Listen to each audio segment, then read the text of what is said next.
Good afternoon, guys. Good afternoon, Oluchukwu. Hi, Editi. I see you're still connecting the audio. Good afternoon, everyone. Good afternoon, Chubi. Good afternoon, Editi. We're live now. Yeah. So good afternoon, everyone. I'm seeing that everyone is joining in slowly. So um, we'll just give it a few minutes to allow everybody settle in. So for everyone who's attending so far, please just while we just wait for everyone to come in and settle in, please feel free to drop in the chat box where you're dialing in from, and if this is your first time on one of these our calls. In the meantime, Editi, how are you doing? Good afternoon. Glad to have you with us. Oh, so your mic is on mute. I All right. I just realized how are you doing? Oh, Uh, fine, thank you. we've been trying to do this for the longest time, yeah. It was sorry, the last year has been so weird. I've mostly been on the road for uh, like the entire year pretty much. So yeah, that's why I could like it was really difficult to get things done. But we're here, so Yes, we finally made it. And thank you so much for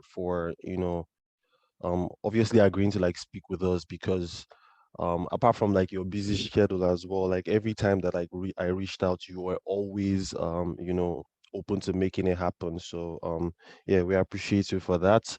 Um Yes, so obviously this is your first time on one of these calls. So these webinars are called the Rise Investment Club meeting.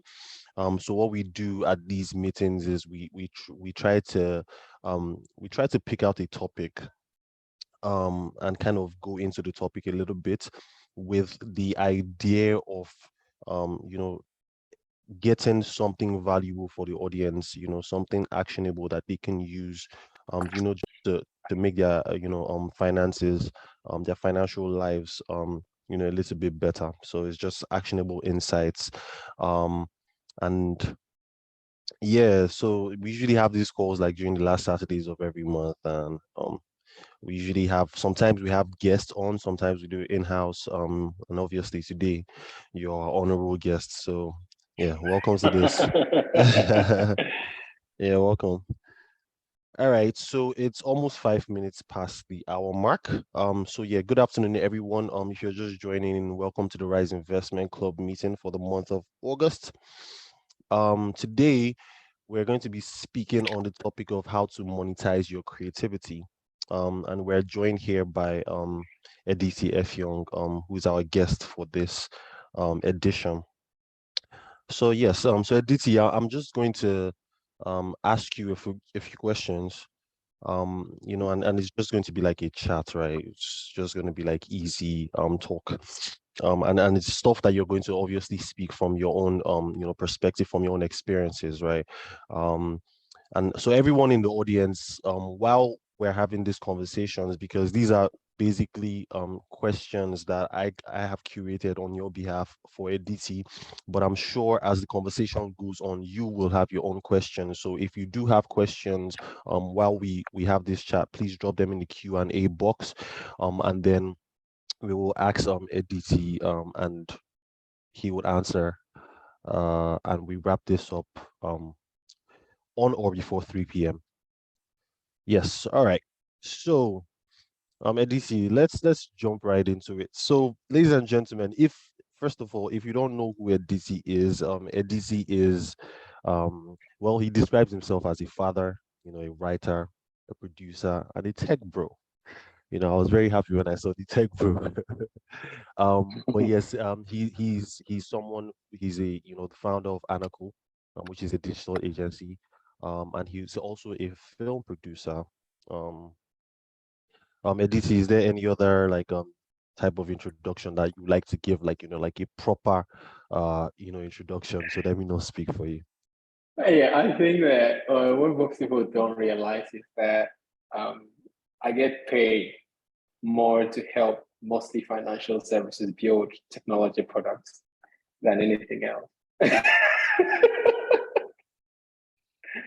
Yeah, so that when I talk about my work in tech, that's what I do. I help design products, and because of my experience, I basically work through a 360 life cycle of mostly financial services tech products. Um, from concept to gathering data, market analysis, to understanding customers, what the customers need, and helping design the products, and basically making sure that the product works well, testing the product, make sure it works well, and then you wear the second or third hat, depending on what kind of project it is, to take the product to market. So maybe you take like top 5 financial services tech products in the Nigerian market. I have been involved in 3 or 4. um, so yeah, that's what I have done for the last 12, 13 years. Um, I came up actually building stuff, writing code, being a developer. I've been a developer for about 20 years. But I don't wake up every morning writing code anymore. So, but every once in a while I have to. Someone needs someone old school to actually do stuff, and I go in and break things and come back out and leave it to the people who actually know what they're doing. So that's what that was my first thing, and then of course more people started like getting access to the internet in Nigeria. There was a time when people didn't used to have internet in Nigeria. And there was a time when we had less than 5 million people. In fact, I remember when we founded a company on the article on the deck, we had like our pitch deck clients, like 5 million Nigerians on the internet. What does this mean for you and your business? And 5 million Nigerians on the internet, that was a long time ago. And so there was a time people didn't have access to the internet, and people started coming on the internet, and they started like pioneer more or less how to sell on the internet. Pioneer some of the tools, some of the know-how experiences, like taking products from your warehouse to people's homes via the internet. So I did that, and I've done that for the last 12, 13 years. In the last 4 or 5 years, I have decided to do one of the things that I've always loved, making films, whether it be as a producer, as an executive producer, or as recently as a director. So I have many passions. I love technology. I love helping people make decisions. I love helping people, monetize their products. I like helping people find an audience for their ideas, because like my work in marketing is not just selling things, but selling people, selling ideas, selling voices, selling to a public a relationship, building relationships between people and the audiences that they seek, or markets and products for the audiences that seek. And so this is what I do. And then, of course, I'm passionate about telling stories. Advertising is largely storytelling. But when you go into, say, filmmaking, it's hardcore storytelling. And so I'm really passionate about the things that help people find new audiences, find stories to tell, or tell those stories myself. Those are the things that I do. Very long one. Thank you for that. So there's a bunch of things that you said here that I didn't even know about you. But yeah, that's very interesting, and thank you for that. Right. So when we're picking this topic, or when we're trying to, you know, put together the words, or what were we going to actually call this topic, we're actually a little bit careful, because we didn't want the audience to feel like, oh, if I'm not someone who, makes films, if I'm not someone who makes music, if I'm not an author, then, this isn't for me.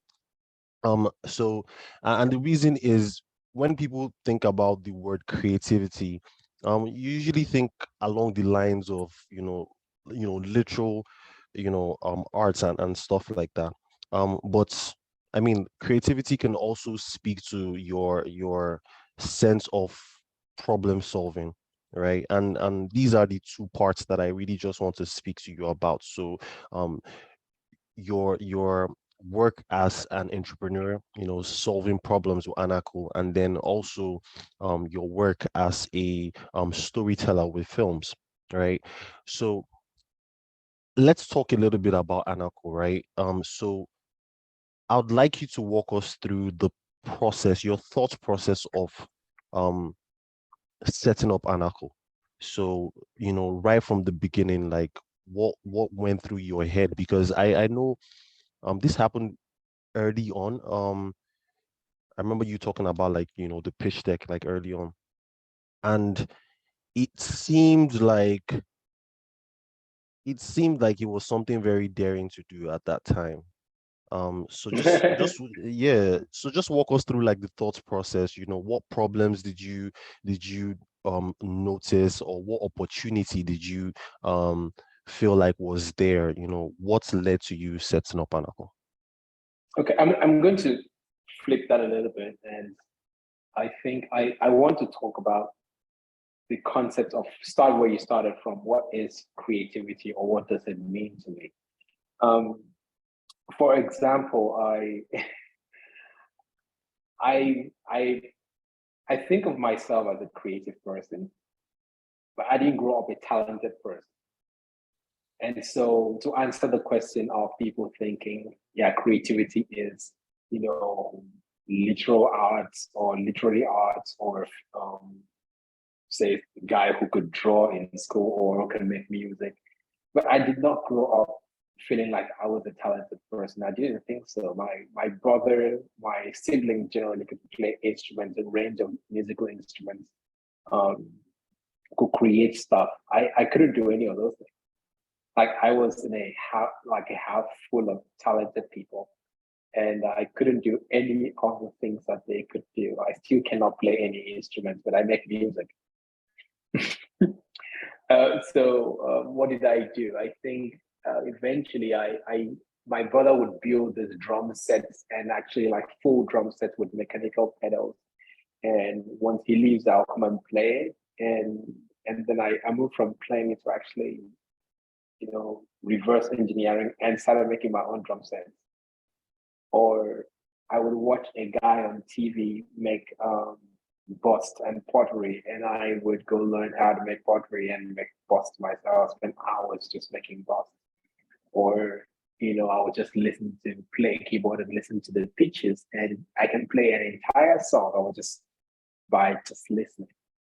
But I cannot play, like, I'm not able to play like a piano, like read music, but I could. And it's the same thing with writing. I wasn't born writing. My dad had a huge library. I ended up just reading everything. And it was maybe around about when I was 12 years old, I realized my actual talent was learning. It's a weird thing where I can learn anything. I could, if I decide to learn to be a welder today, I'll just spend so much time trying to be a welder and leaning on all my other experiences and becoming a really good welder. Putting like enough hours to become a really good welder. And I'm a really good designer. I can now say that I've been a really good designer for a really long time. And and how did I learn design? I just started designing and reading about design and just practicing. I spent thousands of hours, or hopefully. And so just put hundreds of hours, into learning stuff, and so become a designer or a developer. Everything I'm self-taught across all the talents that I have, or all the creative energies I have. And so what is a creative? To me, it's always like, it's in those things that you're passionate about and are willing to put enough learning into. And so now coming to your actual question of my journey, I usually start from the place of, I grew up poor. And you can imagine that there was a time in my life where my biggest dream was having meat. Like, I was like, when I have money, I'll just fry meat, cut meat, buy meat, fry it, and keep it and eat it whenever I want. A person's dream is a window into their needs, their wants in life. And if a child is dreaming of having meat, fried meat in their home, in a thing where they can go pick up and eat whenever they want, what does that say about the person's upbringing? The most meat job.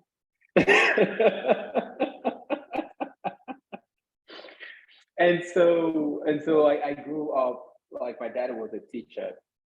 My dad's like one of the most brilliant people growing up where he grew up. He was like really brilliant. He was top of his class and everything. But his father was poor. He couldn't afford a lot of things, and ended up like not going to school when he wanted to, university when he wanted to. Managed to get a master's degree and literally studied linguistics, which explains how I got so many books to read.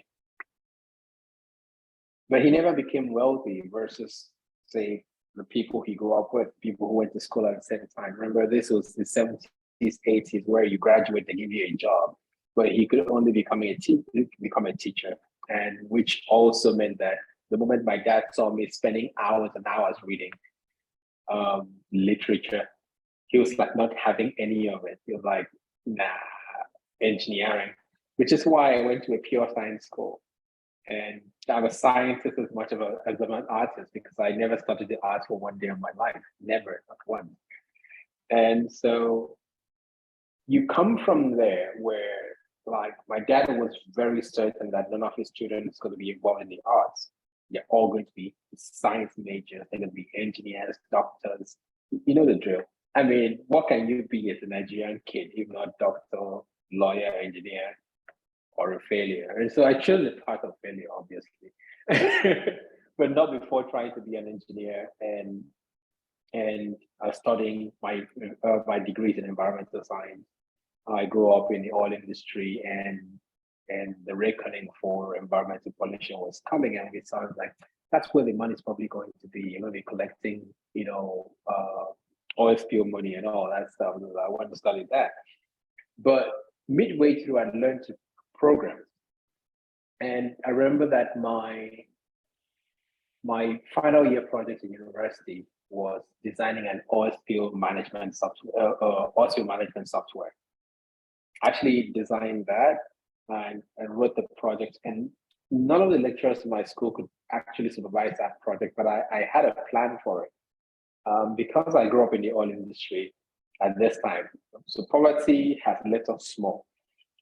At this time, we're now lower middle class, because my mom was now working in the oil company and my dad had started doing oil company contracting. It wasn't like a ton of money, because when you start having money in a family where extended there's poverty, you're never getting rich, bro. Because you're not just taking care of your own problems, you're taking care of family.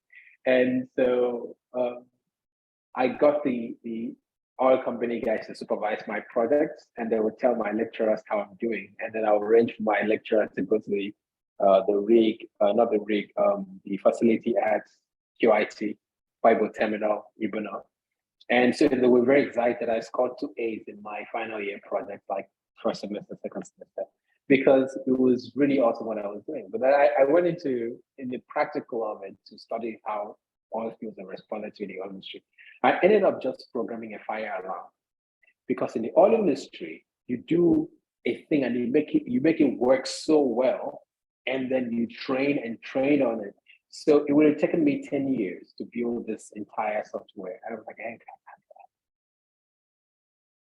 it was so boring. This thing that was going to be super exciting became so boring because I ended up having to almost create what would become a legacy thing, and I iterate forever. And I realized that as much as the promise was there in the oil industry, that that's not where I wanted to be, that I'll be so bored I would die.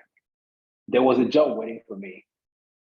I spent a lot of time in the facility, and it was a question of finish, we'll place you here for NYC, and then you come and work. Like literally, like this is every parent's dream, an oil company job. I remember one day, like with my mentor, I was like, this is not what I want to do. I'm not doing this again. And he was like, oh, well, it's disappointing, but I get it. My mom didn't get it. You have potential job in an oil company after you graduate, and you're tossing it away. Hey, village people.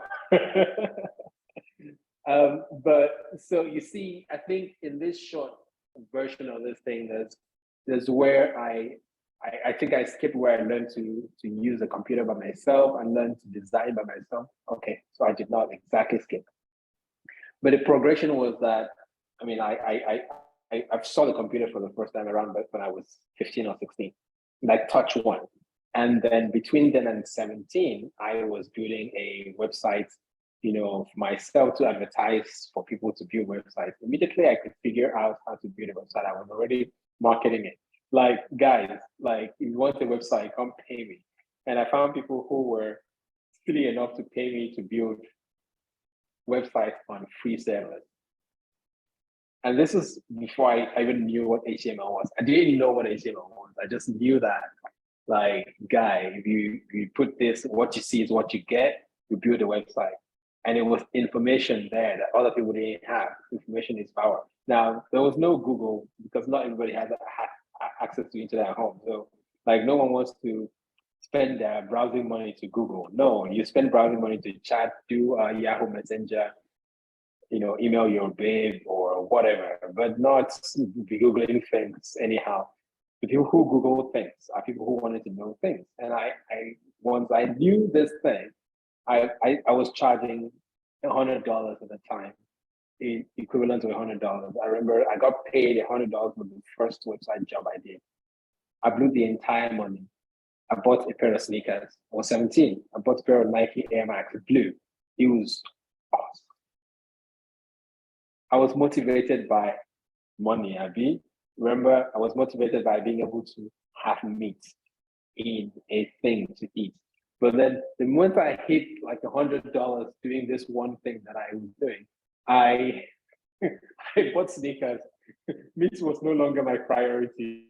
I bought sneakers, and wearing the sneakers that I bought my own money and walking past, and my guys are like, these are sneakers are sick. It was motivation to find the next job and find the next job. And so by the time I was in university, I basically built a very fantastic web design practice for myself. And then I decided I'm going to move from this $100 thing to bigger projects. And the first project I had was to build a website for a hotel. And this hotel, I was going to charge them 50,000 naira. Back in the day, at this point, I'm like 18. I was going to charge them 50K.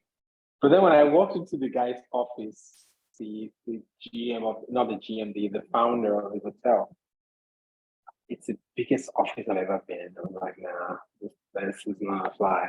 I changed my thing. I was going to cost you 350K. This guy used to be a bank manager, but we negotiate and end up at 250K. And I'm really upset, like from the business point of view, I built a poker face. I'm like, that's not a good price. That's not a good price. That's not a good price. The guys, let's just start with this. There'll be other work. I'll recommend it to my friends. Yes, okay. I left the room. Got home when I got home. My parents said, how did it go? It's fine. We went okay. Shut my door. That's when I screamed. Yeah, because like 250K, it's like a ton of money, bro. It's a ton of money, and so I like that's when I really building a company became a thing, building a team became a thing. Even though I was the designer, the photographer, the whatever, everything, it became obvious that to scale, you need more than that one thing. And it was what I was going to do. But so you can see like there's that journey, but then there was also, of course, school. You have to go to school. I mean, I was a truant to the school, spent a lot of time outside of school working. And then I down to this like project that required that I spend a lot more time out of the school. But that was cool. That was actually good. And so I am now having to choose between going to the oil industry because I've now leveraged my programming background. Oh, by the way, it was doing that hotel website that I would design and see the HTML output in the front page thing, front page window. So you design and you see, that's how I learned HTML. And then that's how I learned JavaScript. And that's how I learned like to program Java plugins, into front page. And then I ended up like migrating to PHP. And from PHP, MySQL, and I just realized that if I needed to program anything, I just learned how to do it. If it was Python, I would just learn how to program Python. Anything I needed to do back then, ActionScript was an actual thing. And I would build like the most complex ActionScript applications. But anyway, so that's the like clear path to what I would later become. After I didn't go to oil industry, I actually left and went and worked for free with a renewable energy NGO that I've been volunteering with for a while. Because remember, I have a degree in environmental science, so I was actually passionate about that as well. And when that came to a close, I built Nigeria's first renewable energy database. I did that in 2006. I came to Lagos. How did I come to Lagos? I decided I lived in Calabar, and it was like Calabar was such a fun place to live in. Have a nice small apartment, you have a car, you have small money. The world is yours, right? But like it felt small. The opportunities felt small. And my friend had moved to Lagos, and we were like, we've got to move, and then he moved, and then I was next to move. And how did I move? I left everything behind. I just carried my laptop bag with my laptop. I found an opportunity where I was supposed to help a business. I basically put that business on the internet, build a database for them. They imported products from Europe and sold them in Nigeria. And so I moved there. I moved to Lagos to do this project. And I was like, I'm not going back. I was not going back. I was like, I'm gonna work so hard. I'm gonna get hired in this place. And when I get hired, I will be here for 2 years. And I did get hired. But not only did I get hired, when I was there, I didn't just build a website and build a database and allow these guys sell. But then back then you couldn't accept credit cards. Let's say you put a thing on your cards and then we'll receive it and either by email or text, arrange delivery and you pay in cash or you come to the office and pick up and pay cash. So we did cash on delivery. We did e-commerce at a very basic level. And then we had a problem. Once we started like working to sell online, the problem we had to solve was availability of products. Sometimes we have too much of one thing and too little of the other. And it always bugged me. Why does this happen? And so I started looking at the data. What do we sell the most? I had the marketing people like bring me all of their sales things. First, we got a month and then 2 months or 3 months. And then I asked for years of data, or like 10 years of data. And when I plugged this thing into Excel, it became a very obvious thing. I could see the seasons where we are selling the most, the product we're selling the most, and what seasons. And then, so like, we can't be buying this one when this is what we sell. And for this guy's been there for like 8 years, and they never had like used data to make any decision. And more importantly, money. money was always, we paid in euros. And money was a problem. Okay. And how about since we now know what to buy, why don't we go arrange a facility with the manufacturers, and so they can give us products for free. Since we can perform better, we know what to buy. And it worked out. We got a 1 million euro facility as of 2009. A revolving facility. We can import stuff up to 1 million euros and recycle. It's a rolling facility. And that was simply because we started using data. By the time I started, my friend had started his agency at this point, Wild Fusion, Abbas, Wild Fusion, but we had been working together for years. I was the execution guy. I was a designer. I was the Flash guy. I was the web designer, programmer. He was the guy who goes and sells. So he would go and sell and bring work. I could sell and bring work, but it was more efficient that he did it, because at this time I had a full-time job. And so that's how, shortly before I finished my gig at my job, we did the InterSwitch's first digital campaign in Nigeria. And that was the anti-fraud campaign that said, if someone is asking for your PIN, yeah, I did that. That was me. I had to design a whole thing. And that was the first major campaign that I'd run. And we ran that using Google and Facebook and whatever. And that's how we learned to work with international companies. In this case, the platforms, advertising platforms, and building networks with business in South Africa who were actually the resellers for, back then we had to use resellers for Facebook. Buying Facebook advertising, you had to go to the resellers. Buying Yahoo advertising, you had to go to South Africa. Buying Google, all of that. None of that existed. You couldn't use your cards to do that. We had to go to South Africans to do it. And so we did that, and by December, I think I resigned from my job. I officially resigned in October 2020, but I gave a 3-month notice because I had moved from being a guy who was coming to build a website to becoming a product manager. Remember, I said my actual talent is learning. I learned to become a product manager so fast. I became a product manager within 8 months. I was the youngest guy on the team. So, but because I was so important, I had to give a 3-month notice. At this point, we had too much work to do that, Abbas was getting more and more work because the InterSwitch work was super good. It was super successful. Abbas had gotten featured on CNN, for work we did, and Google had featured one of the clients, on Baby M on the global case study.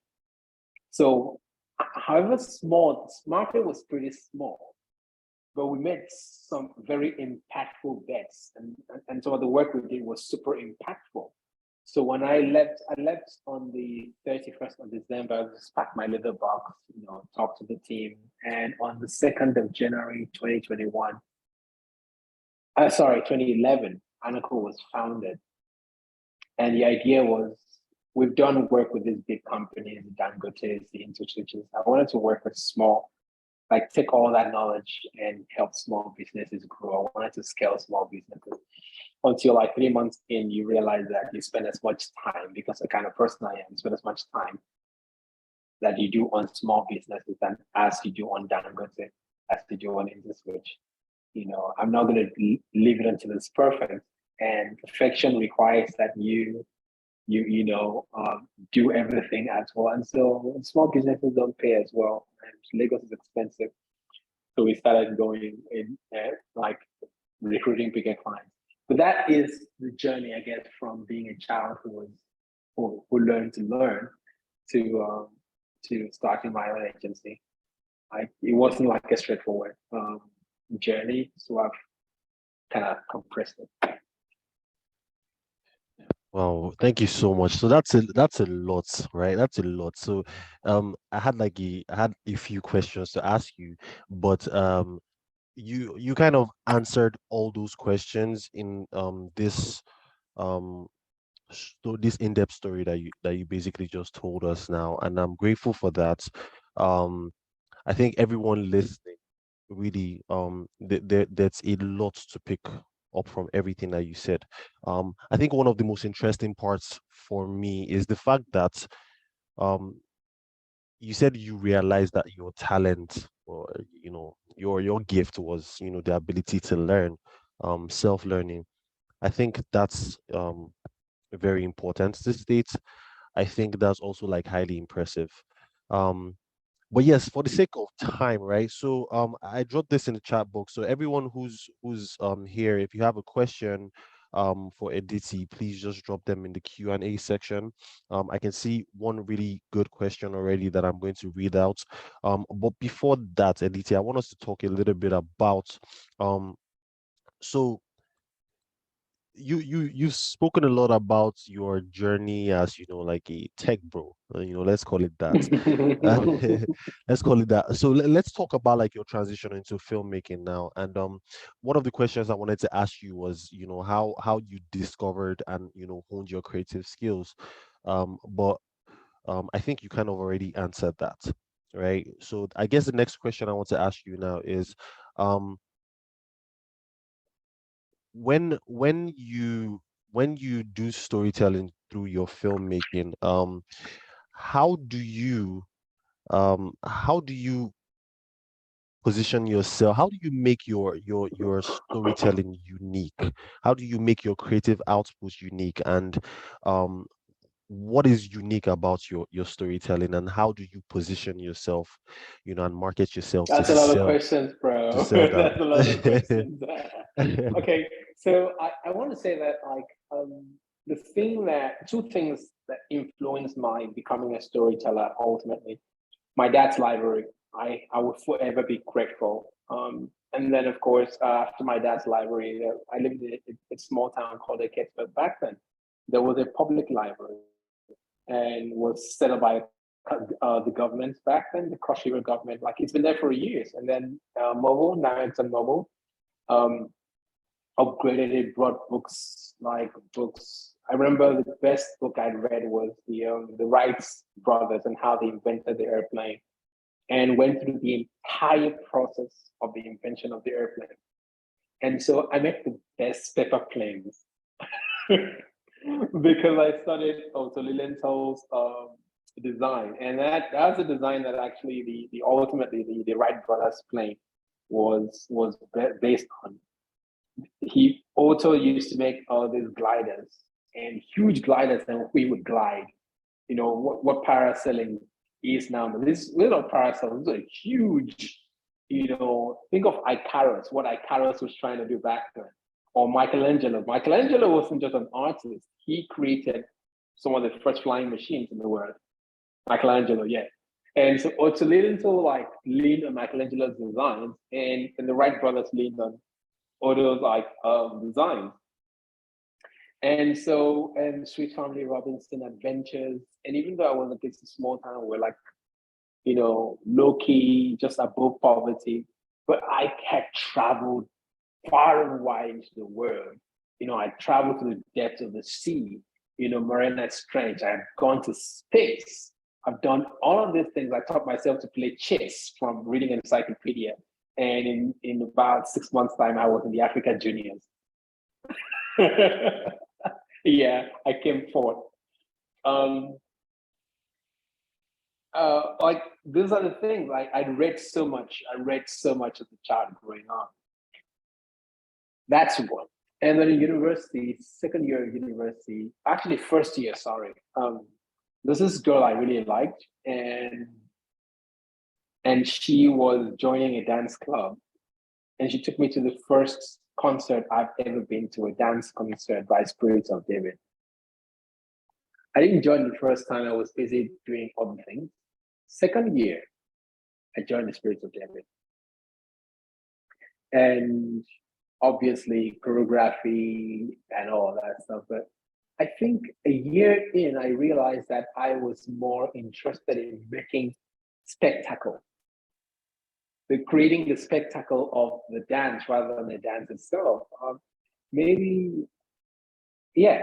And so I remember we were doing this dance play called Man with Fire, and it was supposed to be Elijah and children of Baal, and Elijah creating fire. And I had gone and designed how to make fire burst out live on stage. We never actually executed Man of Fire, but we did do Anybody Out There, which won. The different SOD units around the country came together in Ife, and I did produce that for our team. I did background, some of the background work, stage work with Leo Marco, and we came first. So producing was a thing that I fell in love with when I got into Spirit of David, and that impacted directly when I came into make film. Spirit of David, we had nothing. We were like one of the brokest compared to Lagos, Ife, Port Harcourt. We didn't have money, but we could do things out of nothing. On stage, you would throw people up in the air and spin them and do all kinds of things and create fantastic costumes. And they look so perfect and amazing on the stage. And then play with lighting, to make things more dramatic. And that was always inside of me. It never left, it never leaves. And so when I started writing when I was 10, by the way. I read stories and I decided to tell my own stories. I used to write a lot of poetry. So maybe the last thing I would do here is read you a bit of poetry. So I still write a lot. I write every day. I've been writing every day for, like, there's hardly a day that goes that I do not write a thing. For maybe since I was 10. So this is a question I'm taking. And so this is how my journey to film began. I was writing and I was involved in producing on stage. And so once I got into advertising, I was now writing my own ads. I did other people's ads and then started writing my own ads and then producing my own ads and shooting, directing my own ads. And so it's different to filmmaking, but it's similar. And so by the time we did the Wikipedia, things come together. And I was like, you have to do something amazing. This is Wikipedia. It's a global brand. It's education. And so I took Things Fall Apart and was like, what if these guys were found, Umofia happened today, like years after that, say in the 80s or 90s, or extended to the 2000s. And so I took Obiorika, Okonkwo, a bunch of the different characters and extended that story to today, where Obiorika is still the man of learning, always was the man of learning. Okonkwo is still a big, robust man, played by the same guy who played Okonkwo in BBC's Things Fall Apart, Peter Ducci.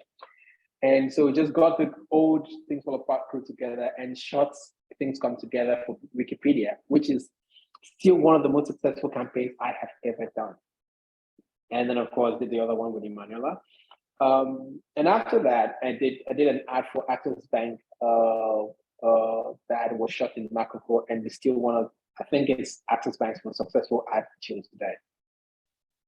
It was amazing. We shot like a bunch of different things, and I was ready at that time in 2017 to make films. Now, at the time, I was traveling a lot in the north.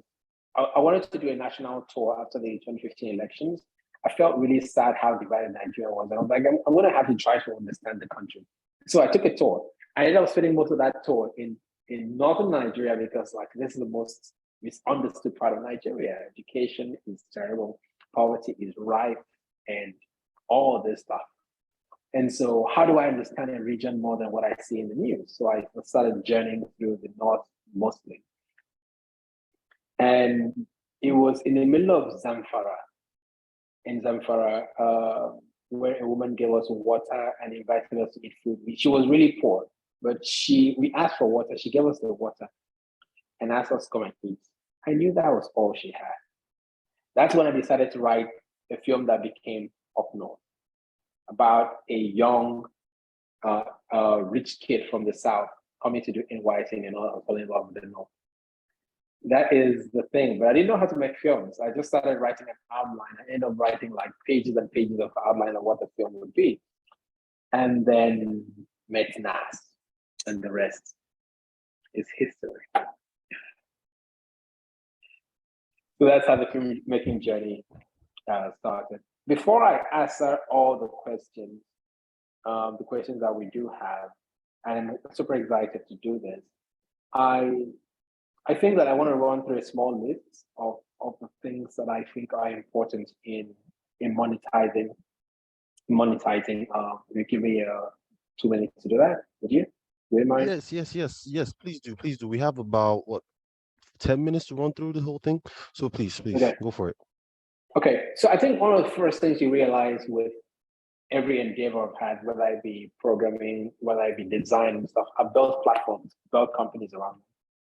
I learned super quickly that people that would pay better, like you're better respected, better paid as a company rather than individual, and it's easier to scale as a company. And this I realized when I was 17. And so I've built a company, I built a tech company, helping companies design applications. Most of my work was in financial services, so specializing in financial services. Because as a list, I think that people should do the things that they love. I'm too old to do anything that I do not like. and so I only do the things that I love. And I think to make things sustainable, invest in education. Never stop learning about the things that you're trying to build. And of course, building a system is building a platform, like building a company around it. But controversially, people learn more when they're helping others. When you're helping others build their own things, you learn a lot more than you're helping yourself.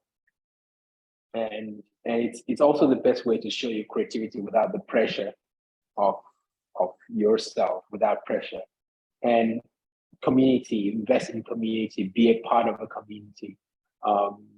When you find community, it helps you sharpen your own ideas, it helps you find ways to monetize.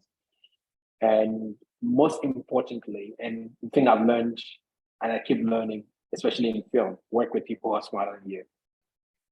It's important to me at all times to never be the smartest person in the room, never be the loudest voice in the room, but to work with people who have more experience, as good as my ideas can be.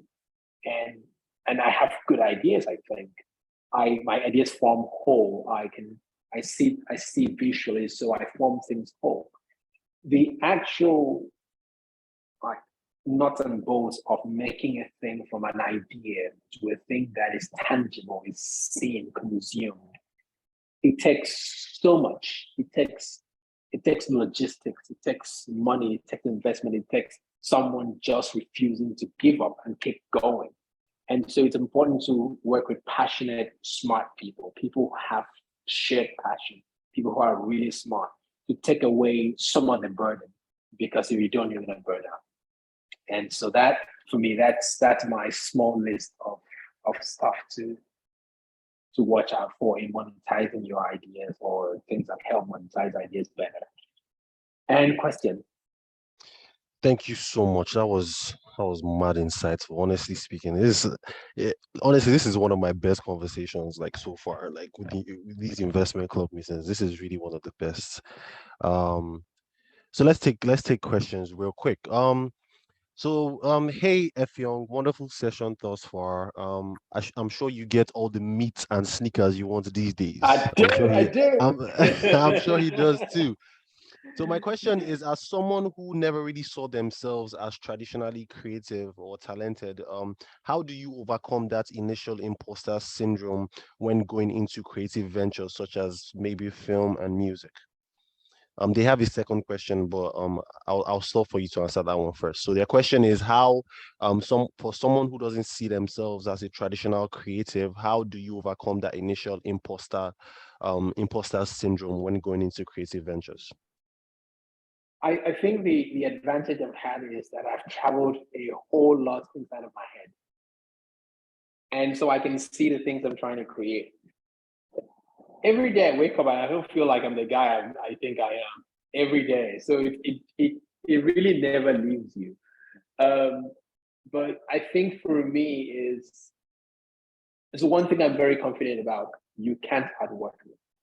Never. I have incredible energy.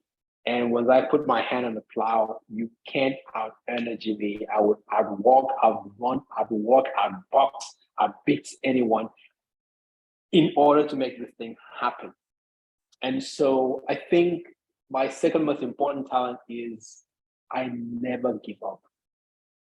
Life has beaten me, and I wake up every day and tell life, yeah, I'll beat you back.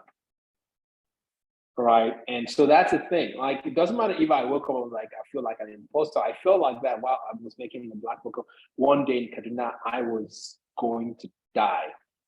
You know, things were not going well. And I was surrounded by super smart, experienced people who were on the verge of giving up because it was the most difficult thing they had ever done. And so you have to lead, you're directing, you're the one who wrote this, you're the one who brought this people here. And you know that you don't have an option, you can't quit. You wake up, you went to sleep one day and the worst day of your production life, and you are on the verge of, and then you wake up the next morning like, if I don't do this, nobody can. And so you get up, it's like, let's go. And so honestly, it sounds like nonsense, but like being able to look at all that is going wrong around you and say, I know this is wrong, this is wrong, this is wrong, but here's what can be right, here's what's can be right. And then you get up and just go and put the most amount of effort. That is my superpower. And I just can't allow life beats me down. That's the thing. So yes, do I feel like I'm a fraud sometimes? Yes. But then I put so much energy into the things that I do and make sure that the things that I saw come out. And every day on the sets, I am re-energized by seeing that we're actually creating the things that we wrote, we thought we'll create, seeing the outcomes coming through, or seeing even when you fail, seeing the process, that the process worked. You know, it's how I feel my energy to go the next day. So I make sure that at the end of every day, I had results, and those results fueled me for the next day. Thank you so much. Second question, what is the best way to break into an industry like film, for example? How do you connect with industry players? How do you position yourself to sell your ideas? Great. So in my experience, I worked with people who have already done this thing. And they're the ones responsible for producing this thing, bringing the actors or calling actors, except when you now couldn't get a lead. And then I went into to actually use my experience, because no experience is wasted. And being in advertising, I knew how to recruit people to do the things I wanted to do. And so I used that experience to actually recruit our lead actor and get investment, because raising money is the same anywhere and everywhere, you know. So there is that. But like working with people who are smarter than me, who have more experience, meant that the road of looking for actors, looking for a DOP, recruiting a director, it was easier. It was easier for me. 1 second. I think I may have A call? yeah, I may have a call. So Okay. I'll be right back. All right, sure.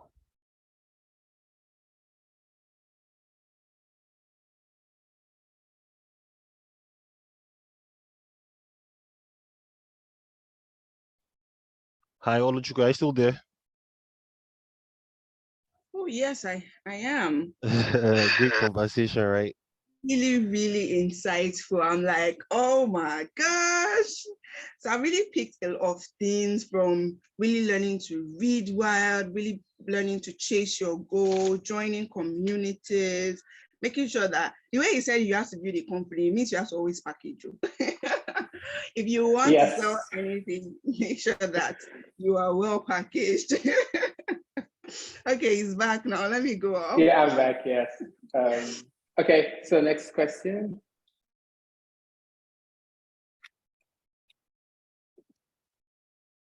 I can't hear you. Like, I actually can't hear you now. Oh, I'm sorry. I'm back now.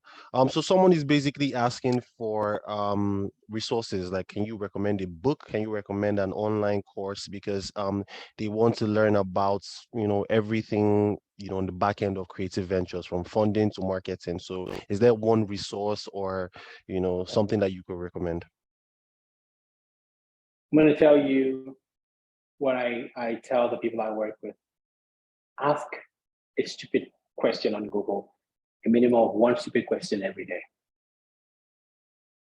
Oh, that was banging. That was hot.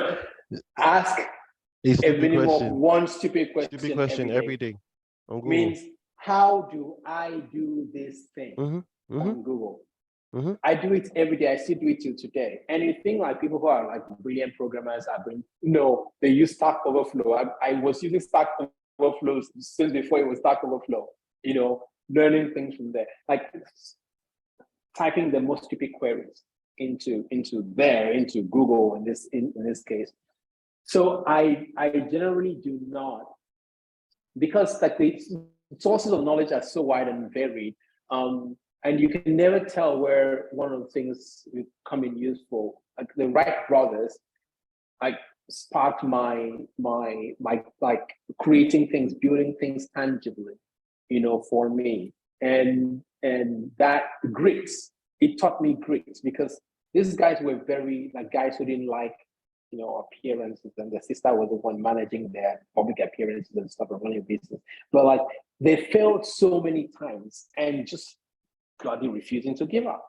I learned that from there. And so I really I don't generally think it's useful to tell someone, oh, read this book, it will help you, because my energy is different from yours. The way you approach problems is different.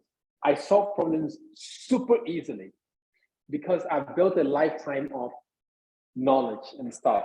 And so you might be a person who's more analytical. You might be a person who's more, I don't know.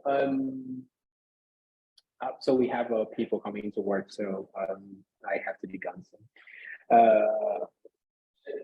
So my system might not work for you. So I think that you should find what works for you. More importantly, find what works for you. But type your queries into Google. Doesn't matter how stupid the question is, there is always an answer. There's people who've done this race before you. All right. And so it's important that you go ahead and find what works for you. Oh, by the way, yeah. So clients, about clients, like you, I wrote letters. I literally wrote like proposals when I was 17 and mailed them to 8 or 10 companies and say, I can help you build a website. One of them called me.